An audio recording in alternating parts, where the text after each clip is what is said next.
नवल किशोर की ओर से आप सभी को सादर नमस्कार। पैट्रियोटिक एफर्ट्स में आप सभी का हार्दिक अभिनंदन एवं स्वागत है। काफ़ी समय के बाद कुछ ही दिनों पहले पागल बाबा से मेरी मुलाकात हुई, उनके दर्शन हुए और उनसे इस बार जो चर्चा चली वो भगवान श्री राम पर, उस पर उन्होंने अपने बहुत सारे विचार दिए, जिसमें उन्होंने राम के पूर्वजों का इतिहास जानने के बारे में मेरे अंदर रुचि पैदा की और जब वह रुचि मुझ में जगी तो मैंने उनसे पूछा कि आपके पास जो कुछ भी उसकी जानकारी है वह मुझे बताएं। इस पर उन्होंने मुझे बहुत सारी बातें कहीं। सभी को तो लिख पाना मेरे लिए उस समय संभव नहीं था, नोट कर पाना संभव नहीं था, लेकिन जितना कुछ हो सका मैंने संक्षेप में उसको नोट करने की कोशिश की।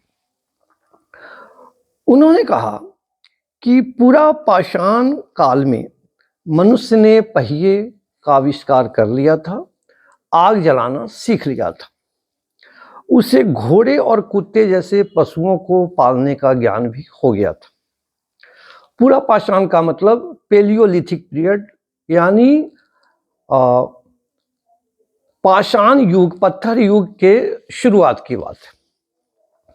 मध्य पाषाण काल के अंत में मनुष्य ने खेती करना, पशुओं को पालना और छोटे छोटे गांवों में रहना तथा छोटे छोटे घर बनाकर रहना शुरू कर दिया था। नवपाषाण युग में मनुष्य को तांबे नामक धातु का ज्ञान, चाक पर मिट्टी के बर्तन बनाने का ज्ञान, चित्रकला समेत कुछ कलाओं और शिल्पों का ज्ञान हो गया था। इन मध्य पाषाण युग और नवपाषाण युग के बीच एक संधि काल भी था। कई जगह पे मध्य पाषाण युग 16,000 ईसा पूर्व में समाप्त हो गया और उसी समय नियोलिथिक यानी नवपाषाण काल शुरू हो गया। कई जगहों पे ऐसा हुआ कि ये जो मध्य पाषाण काल है वह लगभग ईसा पूर्व 3,000 साल तक चला। उसके बाद नियोलिथिक पीरियड शुरू हुआ, यानी नवपाषाण काल शुरू हुआ। तो आप कह सकते हैं, हम मान सकते हैं कि मध्य पाषाण काल और नवपाषाण काल के बीच जो संधि काल था वह भी लगभग 12-13 हजार वर्षों का था। अति प्राचीन भारतीय ग्रंथों, अन्य साक्ष्यों, सादृश्यों और स्रोतों का गहन अध्ययन करने से पता चलता है कि इन स्रोतों और साक्ष्यों में बहुत सारे विदेशी विद्वानों के भी साक्ष्य और लेखन शामिल है। यह पता चलता है कि धरती पर मनुष्यों का पहला अभिभावक, शासक या प्रबंधक स्वयंभू मनु थे। उनका समय मध्य और नवपाषाण युग के संधि काल का माना जाता है। स्वयंभू मनु के 2 पुत्र तथा 3 पुत्रियां थीं। पुत्रों के नाम प्रियव्रत और उत्तानपाद थे। प्रियव्रत के 10 पुत्र हुए, यानी बड़े बेटे के 10 पुत्र हुए। इन्हें प्रियव्रत ने पूरी पृथ्वी बांट दी। सबसे ज्येष्ठ पुत्र अग्निद्र को जम्बू द्वीप यानी एशिया मिला। अग्निद्र ने जम्बू द्वीप को अपने 9 पुत्रों में बांट दिया।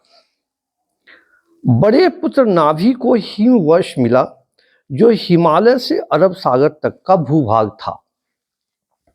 नाभि के पुत्र महाज्ञानी सर्वत्यागी ऋषभ देव हुए। ऋषभ देव के पुत्र महाप्रतापी भरत हुए, जिन्होंने अष्टद्वीप जय किए। भरत ने अपने राज्य को 9 भागों में बांटा। इन्हीं के नाम पर हिमवर्ष का नाम भारतवर्ष या भरतखंड प्रसिद्ध हुआ। भरत के बाद प्रियव्रत शाखा में प्रजापति और 4 मनु हुए। चारों मनुओं के नाम स्वारोचिष, उत्तम, तामस और रैवत थे। इन मनुओं के राज्यकाल को मनवंतर कहा जाता है। हमारे ग्रंथों में इनका नाम मनवंतर दिया गया है। रैवत मनवंतर यानी 5वां मनवंतर की समाप्ति पर 36वां प्रजापति और 6ठा मनु हुए। वे स्वयंभू मनु के दूसरे पुत्र उत्तानपाद की शाखा के थे। उनका मूल नाम चाक्षुष था। उत्तानपाद शाखा में ध्रुव, चाक्षुष मनु, वेन, पृथु, प्रचेतस आदि प्रसिद्ध प्रजापति हुए। चाक्षुष मनवंतर में भरतवंश का विस्तार हुआ, राजा की मर्यादा स्थापित हुई, वेदोदय हुआ यानी वेदों का लेखन या वाचन शुरू हुआ। इस वंश के प्रथम राजा वेन थे, चाक्षुष मनु के वंश के। इस वंश के पृथुवैन्य प्रथम वेदर्षि थे। पृथुवैन्य ने ही सबसे प्रथम वैदिक मंत्र रचे थे। उन्होंने अगम भूमियों को समतल किया जिनमें बीज बोए गए। पृथुवैन्य के नाम पर ही भूमि का नाम पृथ्वी पड़ा। कृषि के क्षेत्र में उल्लेखनीय विकास हुआ। इन 6 मनुओं का काल लगभग 1300 वर्षों का रहा। इस काल को सतयुग कहा गया है। इसी युग में वह सुज्ञात जल प्रलय हुई थी जब काश्यप सागर यानी कैस्पियन सी के तट की सारी भूमि जल में डूब गई थी। काश्यप सागर या कैस्पियन सी, यह जो नाम पड़ा कश्यप ऋषि के नाम से पड़ा। कश्यप ऋषि का बहुत बड़ा प्रभाव था पूरे भरतखंड में, पूरे जम्बू द्वीप में। तो कैस्पियन सी के आसपास के इलाके में कश्यप ऋषि का काफी समय बीता, इसलिए उस समुद्र का नाम कश्यप सागर रखा गया। तो ये जो सुज्ञात जल प्रलय हुई थी जब कश्यप सागर यानी कैस्पियन सी के तट की सारी भूमि जल में डूब गई थी। इस मामले में हम कह सकते हैं कि इस जल प्रलय में लगभग संपूर्ण पश्चिमी एशिया और मध्य पूर्व एशिया पूरी तरह डूब गया था। केवल मनु अपने कुछ परिजनों के साथ जीवित बचे थे। कौन से मनु? चाक्षुष मनु। चाक्षुष मनु के 5 पुत्र थे। अत्यराति जानंतपति सबसे बड़े थे। दूसरा अभिमन्यु, जिनको मन्यु भी कहा जाता है, ऊर, पुर और तपोरत। इन 6 वीरों ने पर्शिया यानी ईरान पर आक्रमण किया था। उस काल में पर्शिया का साम्राज्य 4 खंडों में विभक्त था। उन खंडों का नाम है सुग्ध, मरु, वरवधि और निशा।